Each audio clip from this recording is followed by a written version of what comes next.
Hey, what's up everyone, E2D here, just back with another kind of FL tutorial. This is actually the FLP file or project file for Arcade, which is my hybrid dubstep song that I did with like a mixture of Complextro and, or Electro, Complextro, and dubstep.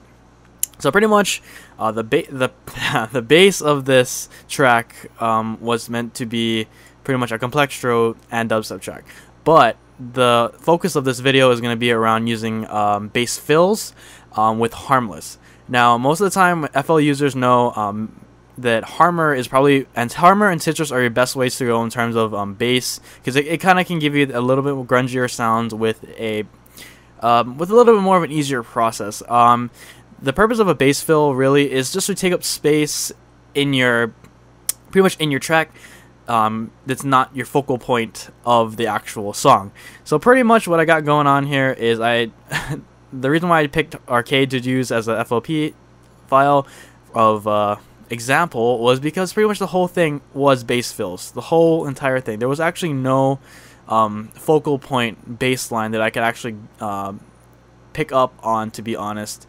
So pretty much what I'm going to do is show you a couple of the basses that I consider a bass fill, and it's pretty much what I use in a lot of my other tracks anyway, because normally I like to use Citrus or Massive for most of my basses, but this track was different. This is like before I actually felt comfortable enough using those plugins. So let's try and take a look here. So pretty much, let's see what we got here. This is one of them. If I can get it open, there you go. Oh, that is actually a thingy. Let's see, that is actually an ARP. Let's see if I can get that to play. That's actually right before the drop, but that's not what we're talking about here. So let's unmask that and go to right here.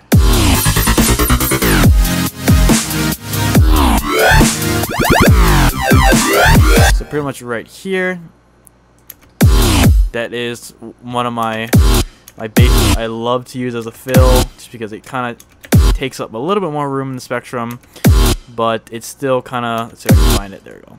It takes up more room in the spectrum, and it actually sounds pretty decent, especially when masked with other things.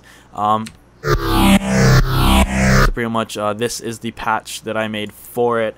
If I had to show you another one that I particularly liked, let's see. This one right here. Let's see if I can pull it up. Let's see. Right here. And keep in mind, all these are sidechained to the 1/4, so pretty much it's just gonna hold the 1/4 scale. But stuff like this is particularly easy to make if you know how to get around using Harmless in the first place. Traditionally, Harmless is used more as a, I want to say, a lead plugin, or like big chord, stuff like that. But if I were to open up a blank, let's see, a blank Harmless, pretty much what you're left with is that little saw noise. Pretty much just bring the frequency cutoff, so you got that going on. So that's pretty much like your level in, I guess, in Massive. And from here, pretty much you can go straight to this, and from there you can start bringing up stuff. Pretty much I like to bring the speed down to 0 when I'm trying to mess around with the actual knobs over here. Other thing you can do that's it's kind of mandatory, depends on you, because either you can pitch it down in the actual piano roll, or you can go to this one right here and just drop it down 2 octaves, and then from there you can kind of already get the whole deep kind of grungy sound. But now if we just add this, let's see, not necessarily the best noise, but here we go.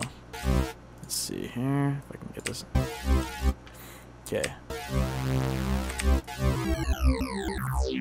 So right there, pretty much you just have to fiddle around with the cutoffs on all these just to kind of get a sound that you want. Something that I can recommend to you to do when using this plugin in particular for a bass line is keep in mind this sub in here will mess with your normal sub. Like, that's something that I was like kind of trying to figure out. I'm like, why is there this other entity? And I think I didn't know that this low harmonics protection is actually like a kind of a support sub. But the thing is, like, I like to have a separate sub when I'm making basses, so pretty much that can go off. So right there is pretty much the more raw sound of what you can actually get. Other interesting things with this plugin is this right here, which is what I was talking about in the Honoka video, I do believe. Let's see. The reason why I didn't really, I want to say, touch on how making bass lines like that, because it's pretty simple. You just gotta touch this pluck thing and adjust these other knobs accordingly. So pretty much as soon as you do that, it already turns into a pluck. What I can say to do that would probably make things easier is putting this distortion on the bottom, especially in high quality. After doing that, that's pretty much like the way Massive takes it and does reset on new hit or something like that. Let's see if I can bring up Massive just to give an example here. It might not necessarily be the exact same process as Massive, but that's pretty much the same thing as if you went into the oscillator tab and restart via gate. Similar, except it's not actually resetting. It's actually keeping the place, but it's distributing the wave, the sound, the same way it does here, which makes it a little bit louder. Has the little wave positioned a little bit differently. Let's see here. The thing is about using these bass fills is that it's perfect because they're not too in your face, but they're pretty they're not too in your face, but they're not too subtle. So pretty much you can use them. They'll be present, obviously present, but at the same time you're not taking up too much, taking too much away from your song. But let's see here if I had to bring this up. Let's see.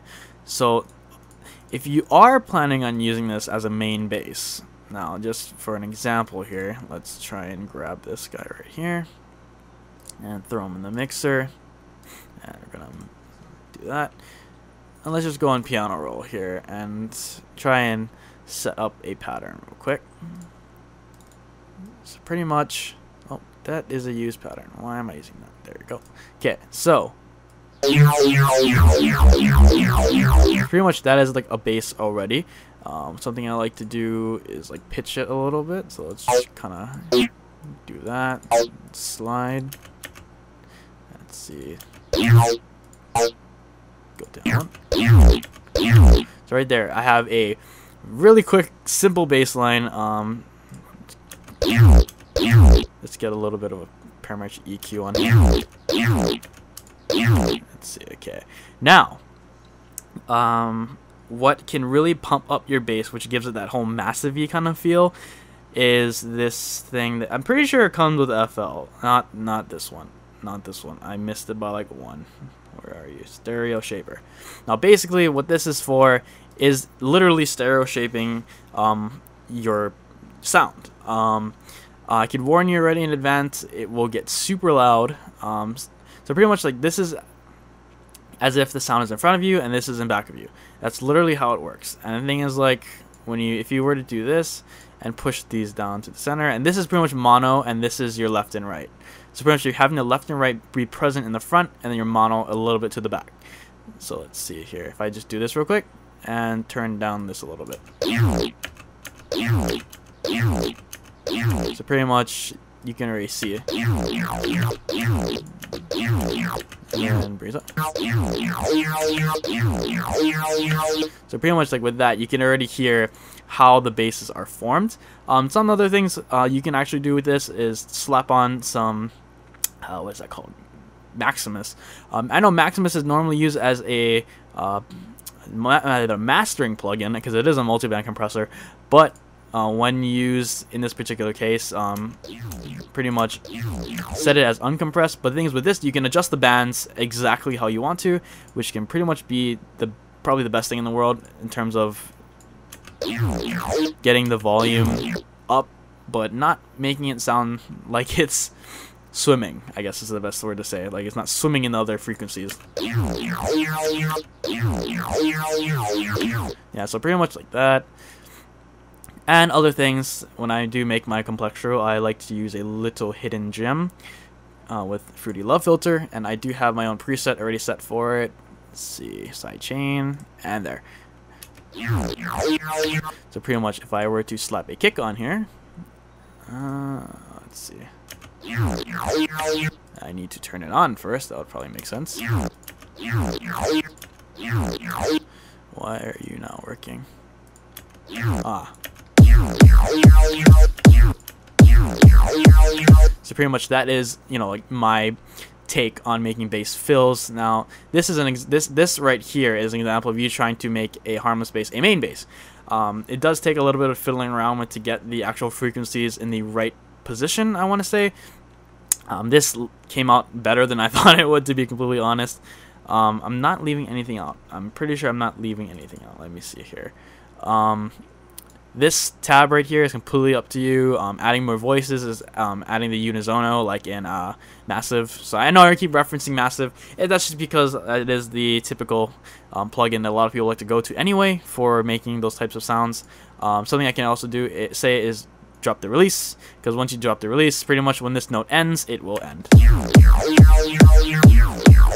And that's like reset via gate. So that's your reset via gate thing. And pretty much this is how you have it to not bleed, and I'll give you like a cleaner mix. Other things you can do is reverb delay, but I personally don't like these because they sound like crap. So I like to use the FL ones, and that is pretty much how to make bass fills. So if you have any questions, leave in the comment section below, and I'll be sure or more than happy to try and help you with it. Anyways, this has been E2D, and I will see you guys in the next video. Goodbye.